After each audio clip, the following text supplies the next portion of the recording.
ಅಲ್ಲೇನೇ ನಡೆದಿದ್ರು ಅನ್ಯಾಯ ಆಗಿರೋದು ನಮ್ ಚಾರುಗಲ್ವೇನ್ರಿ? ಅವಳಿಗೆ ನ್ಯಾಯ ಸಿಗ್ಬೇಕಲ್ವಾ? ಹೌದು ಚಿಕ್ಕಮ್ಮ, ನೋಡು ಇಲ್ಲಿ ಎಲ್ರು ಇದನ್ನ ನನ್ ಪ್ಲಾನ್ ಅಂತಿದ್ದಾರೆ, ನನ್ ತಪ್ಪು ಅಂತ ಹೇಳ್ತಾ ಇದ್ದಾರೆ. ದೊಡ್ಡಪ್ಪ ಬೇಡ,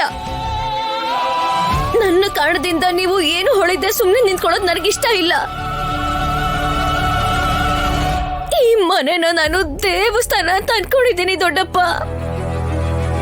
ಎಲ್ರು ಚೆನ್ನಾಗಿರ್ಬೇಕು, ನೀವೆಲ್ಲ ಚೆನ್ನಾಗಿರ್ಬೇಕು, ನೀವೆಲ್ರು ಇಲ್ಲಿ ಚೆನ್ನಾಗಿರ್ಬೇಕು.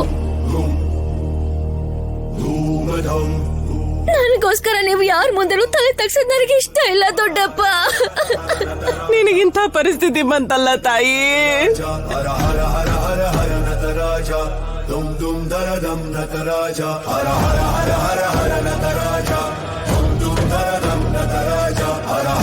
ಇಷ್ಟೆಲ್ಲ ಸಮಸ್ಯೆಗೆ ನಾನೇ ಅಲ್ವಾ ಕಾರಣ? ಅವತ್ತೇ ನಾನು ಸತ್ತು ಹೋಗಿದ್ದಿದ್ರೆ ಇಷ್ಟೆಲ್ಲ ಏನು ಆಗ್ತಾನೆ ಇರ್ಲಿಲ್ಲ. ಅಷ್ಟು ಅಲ್ದೆ ಕಣ್ಣಿಲ್ದವಳು ಅನ್ನೋ ಕರುಣೆ ಕೂಡ ಯಾರಿಗೂ ಇಲ್ಲ. ಇನ್ನು ಇಲ್ಲೇ ಇರೋದಕ್ಕಿಂತ ನಾನ್ ಸತ್ತೋದ್ರೇನೆ ಚೆನ್ನಾಗಿರುತ್ತೆ ಅಂತ ಅನ್ಸುತ್ತೆ. ಅಮ್ಮ, ನಡ್ತಿದ್ನೆಲ್ಲ ಒಪ್ಕೊಂಡು ನನಗೆ ಅನ್ಯಾಯ ಆಗಿದ್ರು ಕೂಡ ನನ್ ಗಂಡನ ಎಲ್ವ ಅನ್ಕೊಂಡು ಎಲ್ಲ ಸಹಿಸ್ಕೊಂಡ್ಬಿಟ್ಟೆ. ಆದ್ರೆ ಅವನು ಏನು ಸಂಬಂಧನೇ ಇಲ್ಲ ಅನ್ನೋ ಹಾಗೆ ಹೇಳ್ತಾ ಇದ್ದಾನೆ. ಅದೇ ನೋಡಿದ್ರೆ ನಾನೇ ಪ್ಲಾನ್ ಮಾಡಿದ್ದು ಅಂತ ಹೇಳ್ಬಿಟ್ಲು. ಈಗ ಒಂದ್ ಹೆಣ್ಣು ಹುಡುಗಿ ಜೊತೆ ನಡ್ಕೊಳ್ಳೋದು ಹೇಳಿ ದೊಡ್ಡಪ್ಪ. ಅದ್ಯಾ ಹುಡುಗಿ ತಾನೇ ಅವಳು ಶೀಲದ ಬಗ್ಗೆ ಈ ರೀತಿ ಮಾತಾಡ್ತಾಳೆ ಹೇಳಿ? ಕಳ್ಕೊಂಡ್ರು ಕೂಡ ನಾಟಕ ಮಾಡ್ತಾ ಇದೀನಿ ಅಂತ ಹೇಳಿದ್ರು, ಬಾಯಿಗೆ ಬಂದ ಹಾಗೆಲ್ಲ ಮಾತಾಡಿದ್ರು, ಅದನ್ನು ಸಹಿಸ್ಕೊಂಡಿದ್ದೀನಿ ದೊಡ್ಡಪ್ಪ. ಈಗೆಲ್ಲ ಕಳ್ಕೊಂಡ್ ಬಂದ್ರು ಕೂಡ ನಾಟಕ ಮಾಡ್ತಿದ್ದೀನಿ ಅಂತ ಹೇಳ್ತಿದ್ದಾರೆ. ಕಲಿದ ತಡ್ಕೊಳಕ್ ಆಗಲ್ಲ ದೊಡ್ಡಪ್ಪ. ಏನು ಬೇಡ, ನನಗೇನು ಬೇಡ ದೊಡ್ಡಪ್ಪ. ನೀವು ಕೂಡ ಏನು ಮಾತಾಡೋದ್ ಬೇಕಿಲ್ಲ. ನಾನ್ ಬದುಕೊಳ್ದಿರೋದೇ ತಪ್ಪು. ನಾನು ಹುಟ್ಟಿರೋದೇ ದೊಡ್ಡ ತಪ್ಪು. ನಾನ್ ಸತ್ತೋಗ್ಬೇಕು.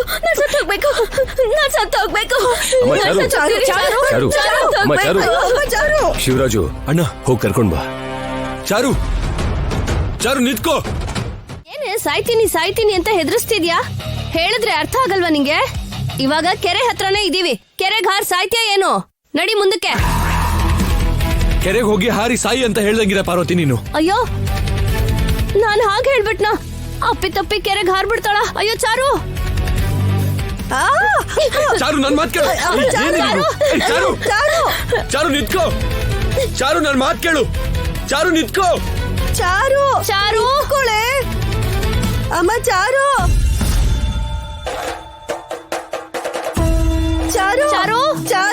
ನಿಂತ್ಕೊಳ್ಳಮ್ಮ. ಚಾರು ನಿಂತ್ಕೊಳ್ಳೆ. ಅಯ್ಯೋ ಅಮ್ಮ, ಅಯ್ಯೋ ಚಾರು. ಜಾಸ್ತಿ ಮಾಡಿದ್ರೆ ಸಿಕ್ಕಾಕೋತೀವಿ. ಇವಾಗಲ್ಗಿಷ್ಟ ಸಾಕು. ಮಿಕ್ಕಿದೆಲ್ಲ ಚಾರು ನೋಡ್ಕೋತಾಳೆ. ಅವಳಿಗೆ ಸ್ವಿಮ್ ಮಾಡಕ್ ಬರುತ್ತಲ್ಲ, ಅವಳ ಪ್ರಾಣಕ್ಕೇನು ಆಪತ್ತಿಲ್ಲ. ಅಯ್ಯೋ ಅಯ್ಯೋ ಚಾರು, ಏನ್ರಿ ಹುಷಾರು. ರಾಜಲಕ್ಷ್ಮಿ ಇಲ್ಲಿಗೆ ಬರ್ಬೋದು ಸರ್? ಹಾಗಿದ್ರೆ ನಾನಿಲ್ಲಿರ್ಬಾರ್ದು. ಆ ರಾಜಲಕ್ಷ್ಮಿ ನನ್ನನ್ನಿಲ್ಲಿ ನೋಡಿದ್ರೆ ರಾಜಾರಾಮ್ಗೆ ಖಂಡಿತವಾಗ್ಲೂ ಹೇಳ್ತಾಳೆ.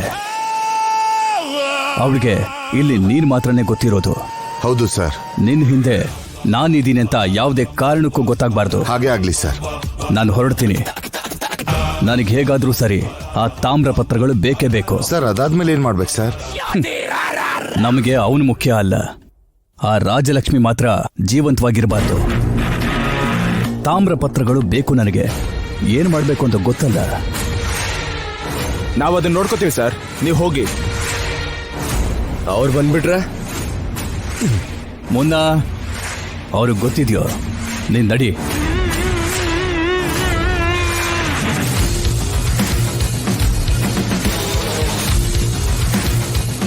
ಹಲೋ ರಾಜಲಕ್ಷ್ಮಿ,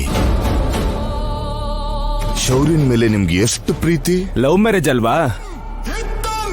ಮೇಡಮ್ ಹತ್ರ ಕೆಲಸ ಮಾಡ್ಬೇಕಾ ತಿಳ್ಕೊಂಡೆ. ಇದ್ರ ಹಿಂದೆ ಇರೋದು ನೀವೇ ಅಂತ ನಮ್ಮಪ್ಪ ಹೇಳಿದ್ದಾರೆ. ಇಬ್ರು ಒಂದೇ ಪಕ್ಷದವ್ರಲ್ವಾ? ಹೀಗೆ ಹೇಳ್ದೆ ಇನ್ನೇನ್ ಮಾಡ್ತಾರ ಅವರು? ನೀನೀಗ MLA ಪದವಿಲಿ ಇದ್ಕೊಂಡೆ ಇನ್ನೊಬ್ರಿಗೆ ಏನ್ ಮಾಡಕ್ ಹೊರಟಿದ್ಯಾ ಅನ್ನೋದು ಕೂಡ ನನಗ್ ಚೆನ್ನಾಗ್ ಗೊತ್ತಿದೆ. ಅದನ್ ಕೂಡ ನಿಮ್ ತಂದೆನೇ ಹೇಳಿದ್ರ? ನಿಮ್ ತಂದೆಗೆ ಹೇಳಿದ್ ನಾನೇ. ಯಾರವ್ರು? ನೀನ್ ಹೇಳಿದ ತಕ್ಷಣ ನಾನು ಹೇಳ್ಬಿಡ್ತೀನಿ. ಹೇಳ್ದೆ ಹೋದ್ರೆ ಸಾಯಿಸ್ಬಿಡ್ತೀನಿ. ಮೊದ್ಲು ನಿನ್ ಶೌರ್ಯ ಸಾಯ್ದೇ ಇರೋ ಹಾಗೆ ಕಾಪಾಡು. ನಮ್ ಶೌರ್ಯ ಸರ್ ಎಲ್ಲಿದ್ದಾರೆ? ಮರ್ಯಾದೆಯಾಗಿ ಹೇಳಿ, ನಮ್ ಶೌರ್ಯ ಸರ್ ಎಲ್ಲಿದ್ದಾರೆ?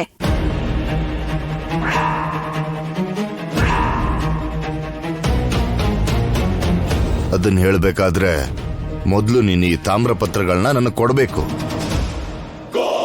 ಸರ್, ಮೇಡಮ್ ಒಳ್ಳೆಯವ್ರು ಸರ್, ಯಾವ್ದನ್ನು ಜಾಸ್ತಿ ಲೇಟ್ ಮಾಡಬಾರ್ದು. ತಗೊಳ್ಳಿ.